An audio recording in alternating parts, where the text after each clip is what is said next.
सोना एक ऐसी चीज है जिसकी वैल्यू हजारों साल पहले थी, अब भी है और हजारों साल बाद भी रहेगी। कहा जाता है कि जिस देश के रिजर्व बैंक के पास जितना ज्यादा सोना होता है, उस देश की इकॉनमी उतनी ही मजबूत होती है। दुनिया में हर कोई चाहता है कि उसके पास खूब सारा सोना हो और इसी लालच के चक्कर में कई बार युद्ध भी हो चुके हैं। तो नमस्कार दोस्तों, स्वागत करते हैं आपका चार्जिंग पॉइंट हिंदी में। दोस्तों, आज के इस वीडियो में हम जानेंगे कि 2022 में भारत के पास कितना सोना है, भारत के गोल्ड रिजर्व में कितना सोना है, भारतीयों के पास कितना सोना है और भारत के मंदिरों में कितना सोना है। तो जुड़े रहिए आप इस वीडियो के साथ। आइए सबसे पहले जान लेते हैं कि किस देश के पास सबसे ज्यादा गोल्ड रिजर्व है। दुनिया में सबसे ज्यादा गोल्ड रिजर्व यूएसए के पास है। यूएस का गोल्ड रिजर्व 8133 टन है। दूसरे नंबर पे जर्मनी है जिसके पास 3359 टन गोल्ड रिजर्व है। थर्ड पे इटली है जिसके पास 2451 टन गोल्ड रिजर्व है।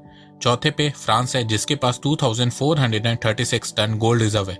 फिफ्थ नंबर पे रशिया है जिसके पास 2298 टन गोल्ड रिजर्व है।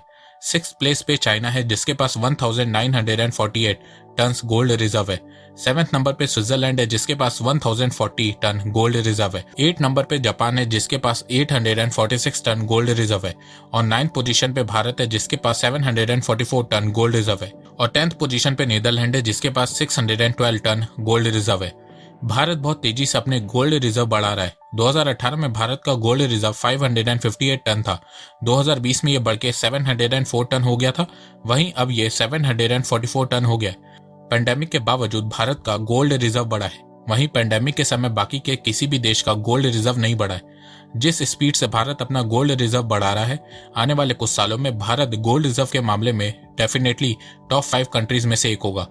ये तो थी गोल्ड रिजर्व की बात, पर अगर हम एस्टिमेट्स लगाए कि भारतीयों के पास कितना सोना है तो आपको बहुत ज्यादा शॉकिंग फिगर देखने को मिलेगा। 2019 में वर्ल्ड गोल्ड काउंसिल ने अपनी रिपोर्ट में बताया था कि भारत के लोगों के पास कम से कम 25,000 टन सोना है, जिसकी वैल्यू 110 लाख करोड़ रुपए है।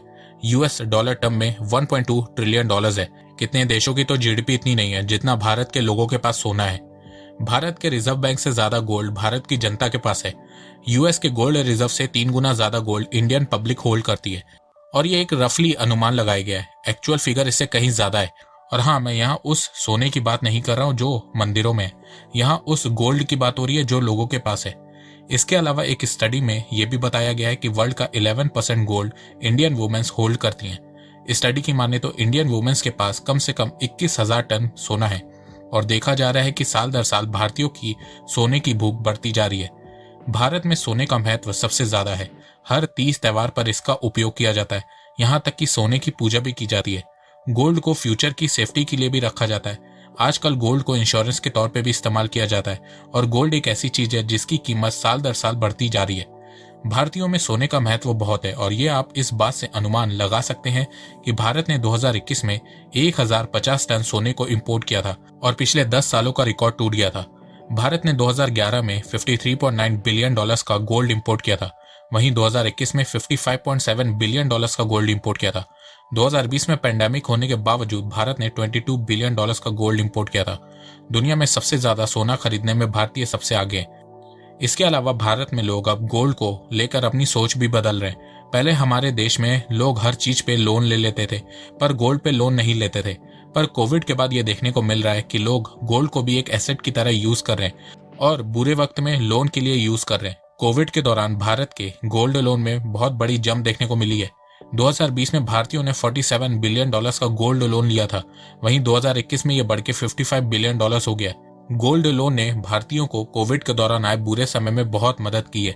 और ये बहुत अच्छी बात भी है क्योंकि जब ये गोल्ड भारत में सर्कुलेट होने लगता है तो इस पे टैक्स लगता है और ये एक तरीके से इकोनॉमिक एक्टिविटी में भी पार्ट लेता है। आइए अब जानते हैं कि भारत के मंदिरों में कितना सोना है। वर्ल्ड गोल्ड काउंसिल की रिपोर्ट की माने तो भारत के टेम्पल में 4000 टन सोना है। और ये सिर्फ एक रफ एस्टिमेट है जो लोगों से पूछकर मंदिर का एनालिसिस कर कर बताया गया है। हर साल भारत के बड़े बड़े मंदिरों में श्रद्धालु बड़ी मात्रा में सोना चढ़ाते हैं। पद्मनाभ स्वामी टेम्पल जो देश के सबसे पुराने टेम्पल में से एक है और सबसे रिच टेम्पल में से एक है, लोगों को कहना है कि इस टेम्पल के अंदर बहुत सारा सोना है। तो 2011 में सुप्रीम कोर्ट ने अनुमति दी, जिसके बाद 1300 टन सोना मिला, जिसकी कीमत 22 बिलियन डॉलर से भी ज्यादा है।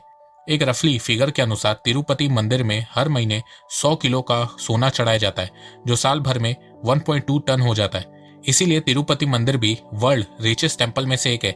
तिरुपति टेम्पल के पास 250 से 300 टन सोना है, जिसकी वैल्यू 11 से 12 बिलियन डॉलर्स है। तिरुपति मंदिर ने ऑलरेडी 4.5 टन सोना आंध्र गवर्नमेंट की वेरियस स्कीम के चलते बैंक में डिपॉजिट कर रखा है। इस सोने पे जो इंटरेस्ट रेट लगता है, उससे साल भर में 80 किलो सोना और खरीदा जा सकता है। एक एस्टिमेट के अनुसार वैष्णो देवी मंदिर के पास 1.2 टन सोना है, सिद्धि विनायक टेम्पल के पास 160 किलो सोना है, साई बाबा टेम्पल शिरडी के पास 376 गोल्ड है, सोमनाथ टेम्पल के पास 35 किलो गोल्ड है।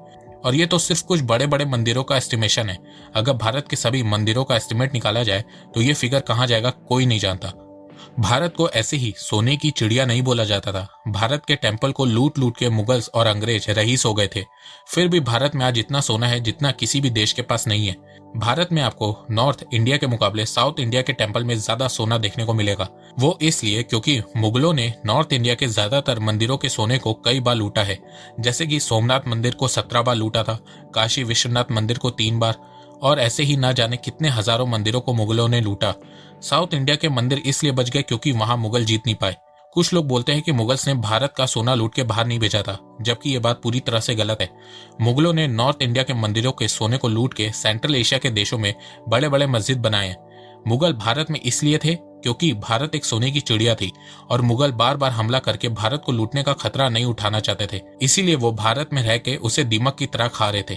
वैसे देखा जाए तो अभी भी भारत के मंदिरों को लूटा जा रहा है। साउथ इंडिया के टेम्पल्स में इतना ज्यादा सोना है कि इस लालच के चलते साउथ के स्टेट की गवर्नमेंट टेम्पल्स को अपने कंट्रोल में रखना चाहती है। भारत में इंडियन गवर्नमेंट के कंट्रोल में ना मस्जिद है, ना चर्च है, ना गुरुद्वारा है, सिर्फ टेम्पल है। और इसका मेन रीजन गोल्ड है। अभी हाल ही में तमिलनाडु की करंट गवर्नमेंट डीएमके के लीडर एमके स्टैलिन ने कहा था कि वो तमिलनाडु के मंदिरों में रखे 2000 किलो सोने को गोल्ड बार्स में कन्वर्ट करके तमिलनाडु की डेवलपमेंट के लिए यूज करना चाहते हैं।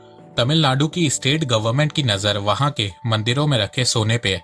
वैसे ये चीज डीएमके ने 1978 में भी शुरू किया था, जिसे 2010 में एआईएडीएमके ने इस प्रस्ताव को खारिज कर दिया था। पर 2020 में डीएमके के आने से मंदिरों के सोने को यूज करने की बात फिर से शुरू हो गई है। ऐसा नहीं है कि ये पहली बार हो रहा है। भारत की स्टेट गवर्नमेंट ने टेम्पल को आजादी के बाद से अपने कंट्रोल में रखा हुआ है। पहले अंग्रेजों ने भारत के टेम्पल को अपने कंट्रोल में रखा हुआ था और अब स्टेट गवर्नमेंट अपने कंट्रोल में रखी हुई है। भारत तो आजाद हो गया, पर भारत के मंदिर आज तक आजाद नहीं हो पाए हैं। सालों से ये देखने को मिल रहा है कि साउथ के हर स्टेट की गवर्नमेंट मंदिरों से खूब फंड वसूलती है, पर उन फंड को टेम्पल में ना यूज करके मुस्लिम और क्रिश्चियन के मॉन्यूमेंट्स की मेंटेनेंस में खर्च किया जाता है। इसी के चलते साउथ इंडिया के हजारों टेम्पल बहुत खराब हालात में है। इसके अलावा ये भी देखा गया है कि स्टेट गवर्नमेंट मंदिर के फंड को अपने लिए भी यूज करती है। वहीं दूसरी तरफ मंदिरों के पास जो फंड बचता है, उन फंड से मंदिर हर साल लाखों लोगों को फ्री में खाना खिलाते हैं, बहुत सारे फेस्टिवल ऑर्गेनाइज करते हैं, मंदिर का रख रखाव करते हैं, छोटे छोटे टेम्पल्स की मदद करते हैं। वैसे साउथ के कुछ राज्यों को धीरे धीरे अकल आ रही है और वो मंदिरों को स्टेट गवर्नमेंट के कंट्रोल से हटाने की बात कर रहे हैं। पर देखना यह है कि भारत के मंदिरों को आजादी कब मिलती है। तो दोस्तों, मुझे लगता है कि अब आपको सब समझ में आ गया होगा। तो अगर आपको ये वीडियो पसंद आए तो आप इस वीडियो को लाइक कीजिए और अब आप मुझे सपोर्ट भी कर सकते हैं पेट्रियन और यूट्यूब में ज्वाइन बटन के थ्रू। एक बात मैं कहना चाहता हूँ, आप जितनी मेरी वीडियोस को शेयर करेंगे उतनी ही रीच मेरी बढ़ेगी और उतने ही लोग मेरे से जुड़ेंगे। तो वीडियो को शेयर करना, चैनल को सब्सक्राइब करना बिल्कुल भी मत भूलिएगा। मैं ऐसे ही एजुकेशनल वीडियोस लाता रहूंगा आप लोगों के लिए। तो अभी तक के लिए बस इतना ही। धन्यवाद। जय हिंद, जय भारत।